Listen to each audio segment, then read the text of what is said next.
one of the things that we see is, just like Freud had kind of suspected, sexual development happens much earlier than most people anticipated.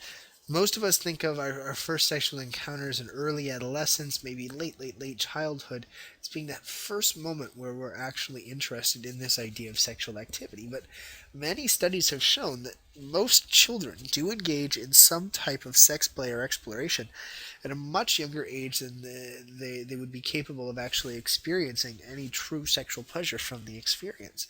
There's many instances where boys and girls will kind of grope each other, or look at each other's genitals, or kind of just examine the body of somebody else or even their own body to try to get a grasp of what these sex organs that we think of related to sex actually are and how they actually work. And there's a belief by many psychologists that this particular type of exploration is perfectly normal, it's perfectly healthy, and it doesn't really result in any truly traumatic experiences for these kids. Now, obviously, if children encounter some type of unwanted sexual advances, especially if they're dealing with older children, these things can have very large residual effects. But what we do see is that many kids, with their peers, and I know this is not going to sound great, but sometimes even with siblings, do kind of start to explore this idea of sexuality by just recognizing the sexual differences, the physiological differences that we see between men and women long before they're ready to actually engage in any type of sexual activity. But once adolescence does kick in, once those hormones start kind of pumping because of puberty, that's when sexual growth really takes shape. It takes the form that we typically think of. So usually for most kids in their early teenage years or even younger, they start to have an increased focus in sexual thoughts, sexual interests, and these usually kind of are cemented when puberty really hits full stride, and many kids start to engage in minor forms of sexual activity in these early years. And they usually start with types of exploration or experimentation that don't necessarily conform to any specific gender roles, and sometimes gender identities. Sometimes there's young teenagers that sometimes will engage in homosexual activity when they're not homosexual, and there's some teens that will engage in heterosexual activity when they later think as adults that they're homosexual. Exploration can also happen in types of sexual engagements that they'd like to encounter. And this is something that sometimes does shape adult behavior. So one thing that we see is that it's not necessarily set in stone when we look at teenagers and adolescents, the sexual activities that they kind of are interested in at that point.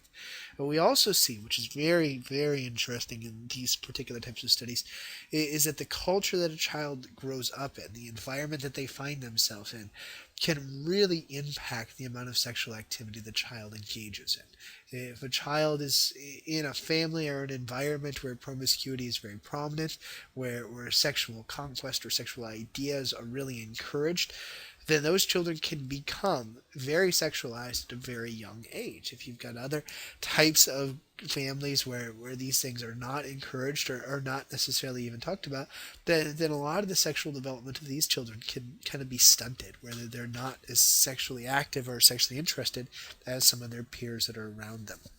Now, at this age, as mentioned earlier, another thing that often happens in the sexual exploration topic is kids start kind of trying to figure out what their sexual orientation is. Am I homosexual? Am I heterosexual? Am I bisexual? Am I one of many different things? These questions aren't always solved in adolescence, but these are questions that start to be asked in this age for most children. And when we look at adolescence, one other thing that we can mention is the fact that this kind of hypersexual activity and hyper attention to sex is something that is really, at least in our culture, prominent for males. So we don't know if this is a biological thing that's linked to androgens or testosterone again, or this is a cultural thing, but we do know statistically the amount of time that men spend thinking about sex, the amount of kind of interest that men have in sex is significantly higher than the amount of time that females tend to think about sex or are interested in sex statistically, with when we look at this age group. Now, there's always exceptions to that, but we do know, at least again from our culture, there are some pretty pronounced differences in adolescence between men and women in terms of sexual interest. When we get into adulthood, though, one thing that's really interesting is the fact that a lot of those differences that we just mentioned start to decay. They start to disappear. So, yes, men and women do have different thoughts about sex at a young age. In fact, men tend to obsess about it significantly more. But when we talk about sexual partners, we talk about the amount of time that people engage in sexual activities, there usually tends to be a pretty big leveling out between men and women as they get into their later years.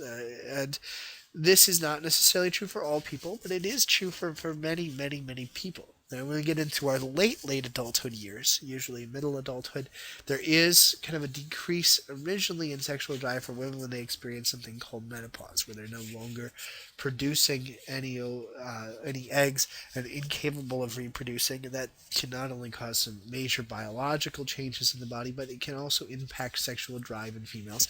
But males do usually follow very closely afterward, and within a few years or maybe even decades afterwards, in kind of their decreased sexual drive and functionality. What's so interesting to a lot of research is the fact that once people get into late adulthood, even though they don't think of sex that often, even though there's lots of physiological impediments to them being able to engage in sexual activity, many people in their 70s and 80s are not sexually dormant. There's a definite sexual decline in late adulthood.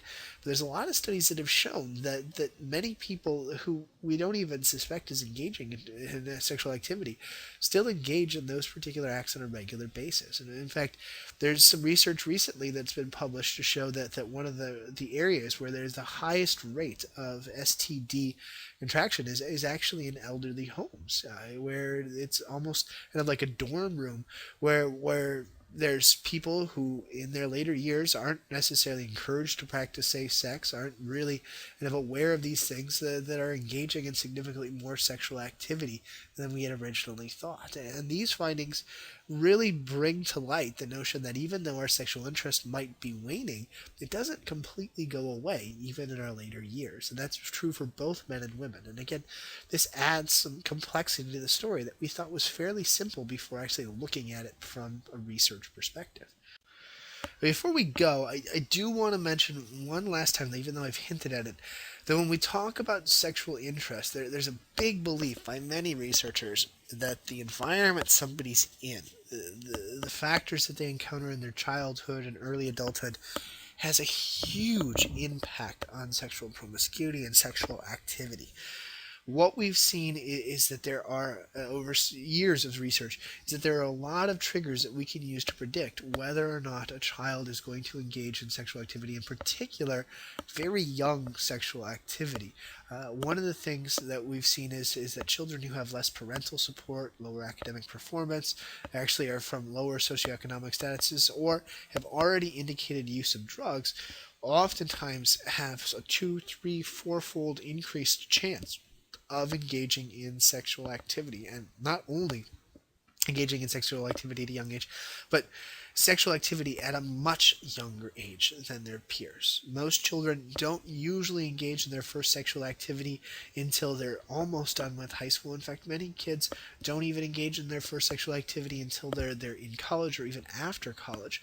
But for children that kind of hit on all four of these major characteristics, and there's some other ones that have been discovered over the years, they can go from having less than a 1 in 10% or 1 in 10 chance of engaging in a sexual activity before the age of 13 to almost a 50-50 chance or even higher engaging in sexual activity before the age of 13. And these things really tell us that, again, even though we link gender to sexual identity, there's a lot of social factors, environmental factors that seem to play a much more prominent role in sexual activity and sexual interest across the entire life spectrum.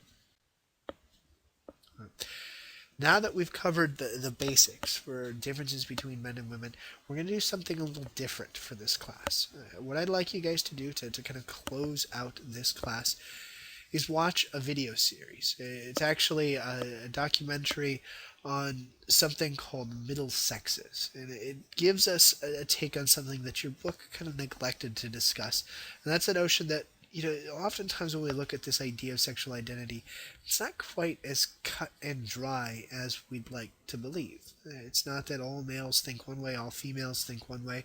It's not that all people necessarily relate to just one gender or one gender orientation. And what I'd like you guys to do, just to kind of get some more information on this topic, is watch what was considered when it was published a very controversial documentary. It's called Middle Sexes. And it discusses individuals, studies that have kind of looked at what happens when the traditional gender boundaries aren't necessarily followed. And it's going to give you some extra information on something that I think the book really missed on for this particular topic. So once you watch that video, then after you're done, make sure that you write the post that you've been writing every single time. Now you're going to see on this slide a whole bunch of links. I want you to watch every single one of these. These are about an hour long, the video, so give yourself adequate time. Make sure that you watch the whole movie from beginning to end because it covers a lot of topics that relate to this idea of developmental psychology and gender/sexual identity. And thank you very much. It's been a great time, and I'll speak to you all soon, or I guess I'll be with you all soon.